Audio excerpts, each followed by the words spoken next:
अपने development environment में काम करते हुए आप मल्टीपल एक्सटेंशंस इंस्टॉल करते हैं, उनकी सेटिंग्स को कॉन्फ़िगर करते हैं और बाज़ औक़ात अपने वीएस कोड के एनवायरनमेंट में की बाइंडिंग्स को चेंज करते हैं, क्योंकि वो मल्टीपल एक्सटेंशन इंस्टॉल करने के बाद आपस में कॉन्फ्लिक्ट करती हैं।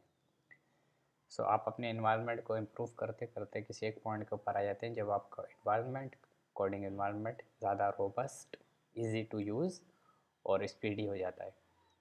अब अगर आपको कोई मशीन चेंज करनी पड़े या यही इन्वायरमेंट किसी और कंप्यूटर के ऊपर चाहिए हो, तो ऑब्वियसली आपको ये सारी चीज़ें रेप्लिकेट करनी पड़ेगी, जो आपको ना याद रखना आसान है और ना इसकी सेटिंग्स करना आसान है। तो इस प्रॉब्लम को हल करने के लिए एक एक्सटेंशन हम इस्तेमाल करते हैं वीएस कोड में, जिसका नाम है सेटिंग्स सिंक।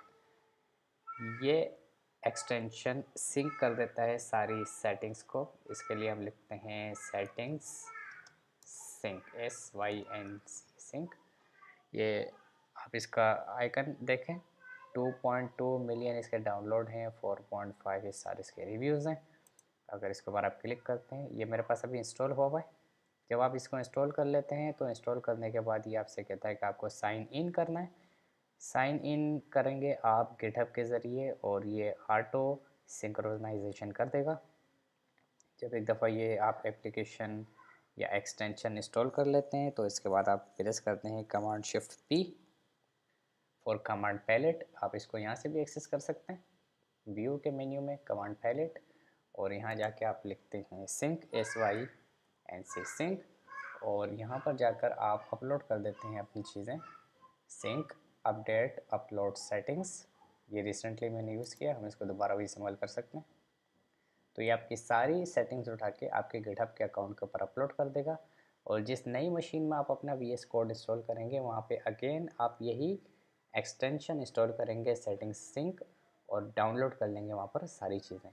यहाँ पे बता रहे हैं कि ये क्या चीज़ें सिंक करता है, आपकी सेटिंग्स की फ़ाइल, आपके एक्सटेंशंस की सेटिंग्स, आपकी की बाइंडिंग्स, आपके स्निपेट्स का फ़ोल्डर अगर आपने कोई बनाया हुआ है, और एक्सटेंशंस की जो कॉन्फ़िगरेशन वगैरह होती है।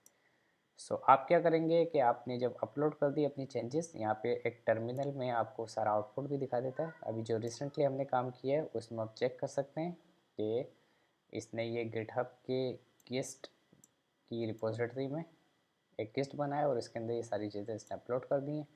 क्या फ़ाइल अपलोड की हैं? एक्सटेंशन डॉट जेसन, की bindings dot JSON, settings dot JSON, और इसमें ये इन्होंने बताया कि एक्सटेंशन इन्होंने ऐड किए सारे जो हमारे थे, ऑटो रीनेम, बुकमार्क्स, जो एक्सटेंशन हमने इंस्टॉल किए हैं। अब अगर हम जाके इसको रीचेक करना चाहें, डबल चेक करना चाहें, तो हम अपना गिटहब का अकाउंट खोलेंगे।